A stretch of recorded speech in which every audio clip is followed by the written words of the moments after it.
It's 3:14 in the morning. You're sitting on the bathroom floor, the tile cold against the back of your thighs, your phone face down on the bath mat because you finally stopped checking it. There's a half-finished apology in your drafts that you will never send. Your chest feels strange. Not heavy, not light, but quiet. The way a house feels the morning after a storm has finally passed through it. You don't know it yet, but something in you just shifted, permanently. You did not break tonight. You broke open. And the person who walks out of that bathroom in the morning will not be the same person who walked in. That is not a breakdown. That is a beginning. If this channel has ever helped you understand yourself even a little better, please hit like and subscribe. It genuinely helps more people find this content who need it, especially the ones still sitting on bathroom floors tonight, not knowing there are others who understand exactly what they're feeling. Here's what most people misunderstand about empaths who finally choose themselves. They think it's a moment, a clean break, a door slamming. But what actually happens after an empath chooses themselves for the first time in their entire life is something far stranger, far more disorienting, and far more powerful than anyone warns you about. It is a complete neurological, emotional, and identity-level transformation that unfolds across months, sometimes years, and it rewires you down to the nervous system. Today, I want to walk you through the 7 things that quietly happen inside an empath after they finally, permanently choose themselves. The first thing that happens is the silence, and it terrifies you. For your entire life, your inner world has sounded like a crowded train station, every voice belonging to someone else. Your mother's worry, your partner's mood, your friend's unspoken disappointment. You absorbed it all because your mirror neurons, the part of your brain that allows you to feel what others feel, were trained from childhood to scan for danger. But the moment you choose yourself, that station empties, and the silence feels like loneliness at first. Here's the twist. It isn't loneliness. It's the first time you've ever heard your own voice without interference. That is not emptiness. That is presence. The second thing that happens is a grief you cannot explain to anyone. You walked away from someone who hurt you, drained you, gaslit you for years. And yet you find yourself crying in the cereal aisle over a song. Here's where it gets really interesting.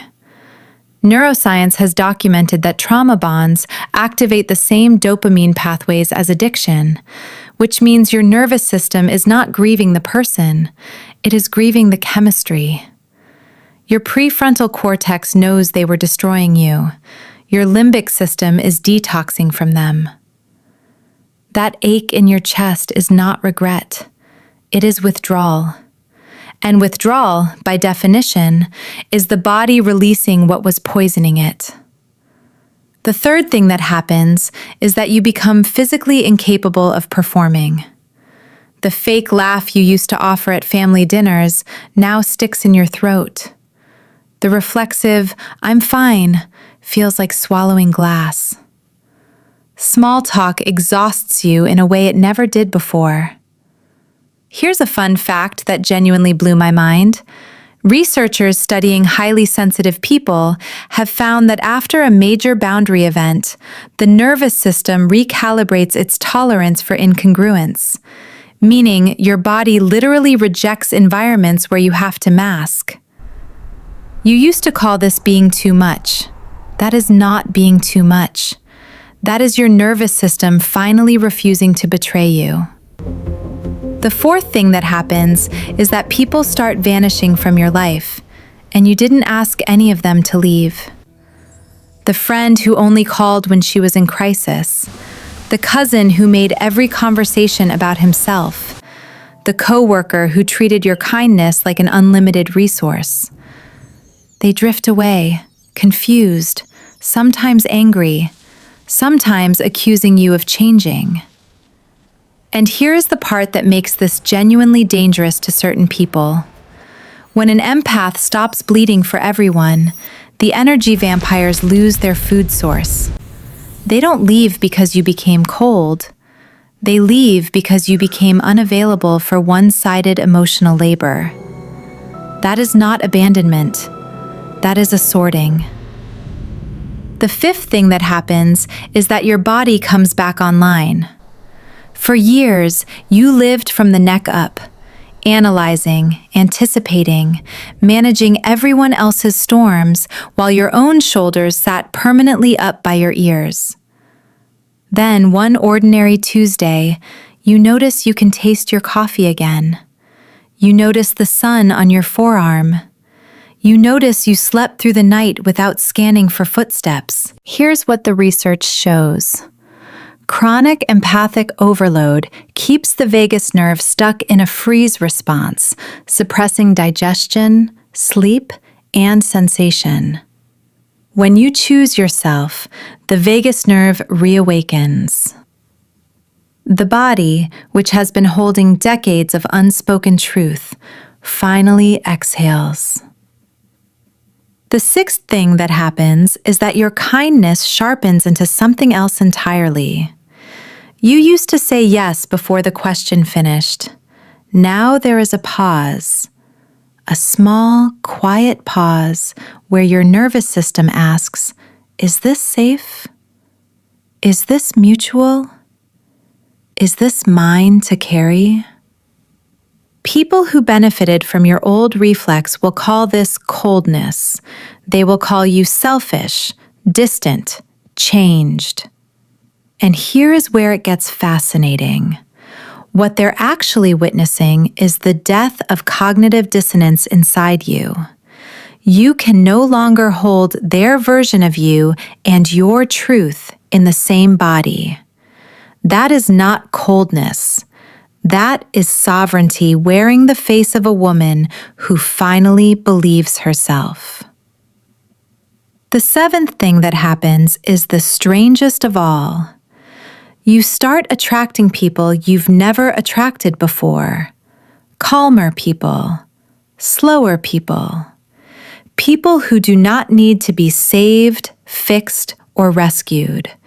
People who ask how you are and actually wait for the answer. For decades, you attracted chaos because chaos was what your nervous system recognized as familiar. But once you chose yourself, your internal frequency shifted. Mirror neurons work both ways. When you stop performing safety for others, you start broadcasting it from within. The right people feel it across a room. The wrong ones feel it too, and they leave. That is not luck. That is resonance. Here's what nobody warns you about. Choosing yourself does not feel like empowerment at first. It feels like an earthquake inside an old house. Beams crack, pictures fall.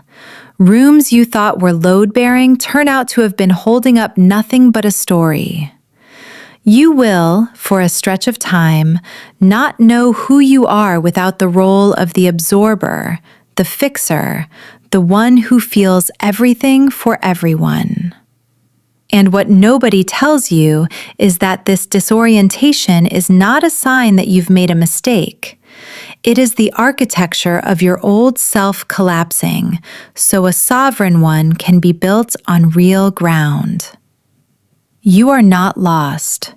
You are under construction. So here is the truth nobody tells you.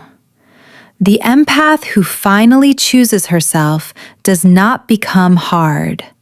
She does not become cold. She does not become the thing that hurt her. She becomes something the world has never quite known what to do with. A soft woman with unshakable boundaries. a deeply feeling heart inside a sovereign body, a nervous system that can hold love and refuse betrayal in the same breath. She becomes, for the first time in her life, untouchable in the only way that matters. Not because nothing can reach her, but because nothing dishonest can stay. Her tears still come. Her laughter still pours out of her like water. But the door behind her eyes, that door is hers now. And it does not open for anyone who has not earned it. That is not a wall. That is a homecoming. If you've made it this far, I want you to hear me clearly. The exhaustion you've carried, the years you spent making yourself smaller, the love you poured into people who treated you like a resource, none of that was wasted. It was the long apprenticeship that taught your soul exactly what it would never tolerate again. You were not too sensitive. You were not too much. You were a person whose feelings were ahead of their time, learning in the slow and aching way these things must be learned, that being chosen by yourself is the only choosing that ever mattered. So tell me in the comments, which of these 7 shifts hit the hardest for you? And where are you in this transformation right now?